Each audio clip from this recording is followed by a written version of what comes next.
What's going on, guys? Mixed Manga here, back with my monthly manga reading log for the month of July. So this month I was able to catch up on some reading and read quite a few more series that have been on my radar. So we'll just move this out of the way. And we'll start right off the bat with Case Study of Vanitas. Now, I've only read volume 1.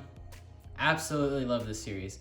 Only reason I haven't read more is because they're currently out of stock on Right Stuff, and I don't want to pay, $13 plus tax in store or anywhere else. So I'm just gonna wait a little bit. But this series was really good.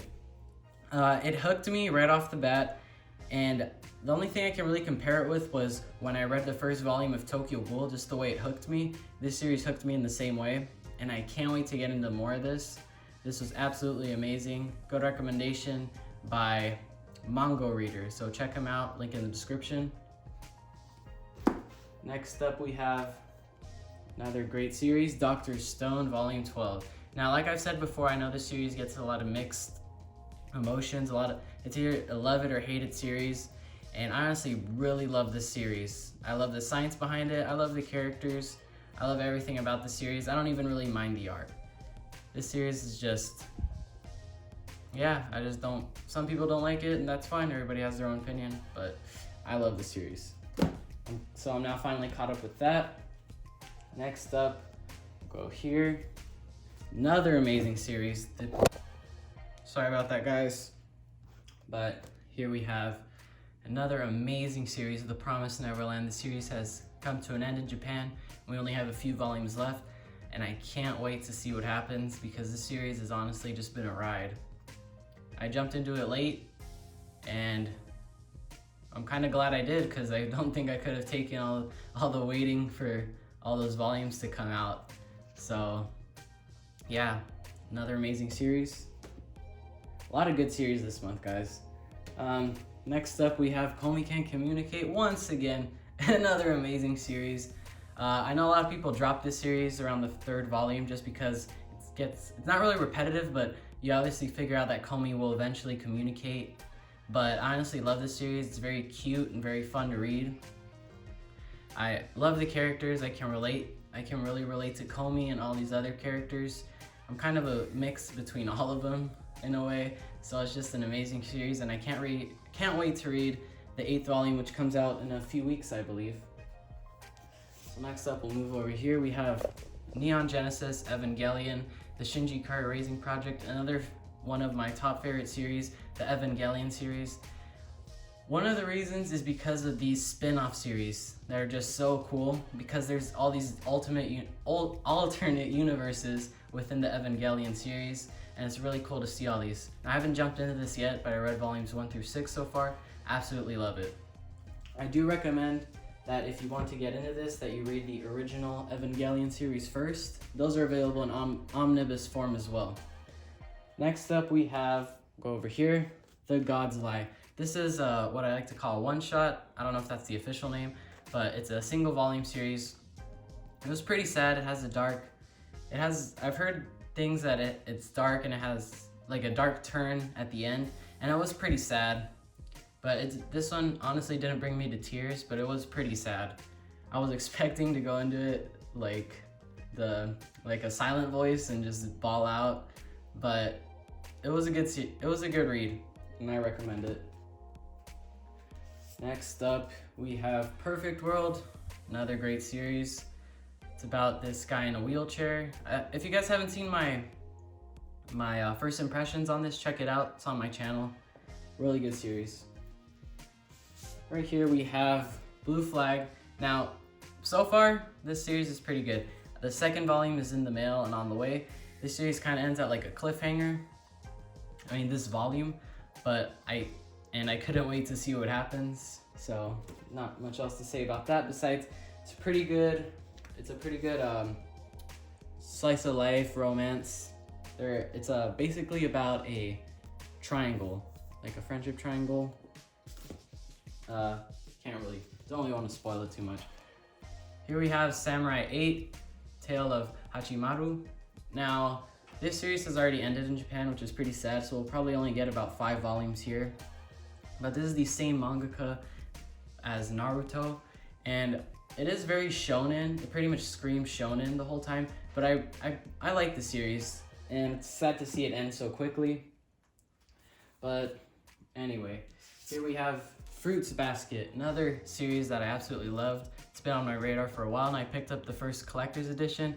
Now, I honestly expected this. I can't believe I wasn't spoiled on some of this, because I expected this to be a regular romance and, you know, regular shoujo, but it's actually pretty, like, gets into, like, how do I put this? It's like fantasy, basically. I don't know how to explain it, but I don't really want to spoil anything, but it's really good, and I can't wait to keep reading it, because these collector's editions are going out of stock. I'm not out of stock. Well, they are out of stock, but they're going out of print. So once they go back in stock, I'm probably just gonna buy them all together. Next up, we have Spy Family. This series has a lot of hype, and that is for a good reason, because this volume was very good. It hooked me right away. So without spoiling anything, because it pretty much tells you back here. So this guy's, I don't remember the names, but he's a spy, she's an assassin, she's a telepath, and they basically form a family, and they all have their own goals, but none of them know it. Each of them think they're playing the other one, and it's really cool to see, because, well, this is kind of a spoiler, but she basically she reads their minds of what they're thinking and all that, and it's basically like she's following the story like we are, because she's basically, oh, this is so cool. So it's a very fun series. Can't wait for the second volume of that. Next up, we have All You Need Is Kill, another one-shot. And this was actually so popular that it was made into a movie with Tom Cruise. It's called, and I can't remember the name, but I'll put a picture of it up. I just know the thing is Live, Die, Repeat. I don't remember the name, but I watched the trailer for the movie. It's very different. So I honestly, the books are always better, guys. Like, even in literature books are always better. This was an amazing series about a soldier. Every time he dies, he wakes up to the morning before, and he repeats and he repeats, and he's in this loop, and he has to get out of it. And that's basically the whole series, the whole volume. Actually, I think it's 2-in-1 or 3-in-1, something like that. Anyway, really good, highly recommended. Another amazing series I've been reading. I've read volumes 1 through 6 of Full Metal Alchemist. This was amazing. And guys, I used to think that the original series was good, just Full Metal Alchemist, the anime. And when I started reading this, I realized how bad it actually is, because they went off of it so much. I'm actually watching Brotherhood right now. I'm farther into the anime than the manga. And let me just say, I haven't even finished it, and that is already a top 5 anime. It is just amazing. If you guys haven't seen it or read the manga, do both. Do yourself a great favor. This series is amazing. The anime is fantastic. It is just so good. No complaints at all. Okay, next up we have Watakoi, Love is Hard for Otaku, 2-in-1, volumes 3 and 4. So this is, if you guys haven't heard about this, I think I have a review on this one as well, first impressions. Can't remember, but if I do, go check that out. Basically, yeah, I need a better tripod, I know. But okay, so this is basically a series about a bunch of otakus who are dating each other and how they basically it's a slice of life. So it's pretty cool, because I can pretty much relate to it. Even though they're older characters, they're in their early to mid 20s, it's very easy to relate to them. Last but not least, we have Tokyo Ghoul Re. I have read volumes 1 through 6 of this series, and 7 through 9, I think, are out of stock, which really sucks, because I really enjoy this series. I love Tokyo Ghoul. This series is pretty good too. I don't think, so far it's not as good as Tokyo Ghoul, but I absolutely love it, guys, because I love seeing the characters again, and I love seeing the story progress, and I can't wait to see what happens. So that's what I've been reading this month, guys. Let me know what you guys have been reading down in the comments below, what you think about some of these series. I love communicating and talking to you guys. Like I said, let me know what you guys have been reading. It's always fun, and tell me if you have any recommendations. But I'm trying not to get into too many series at once, because I'm reading so many, but it can't be helped. All right, guys, thank you for watching. Stay safe.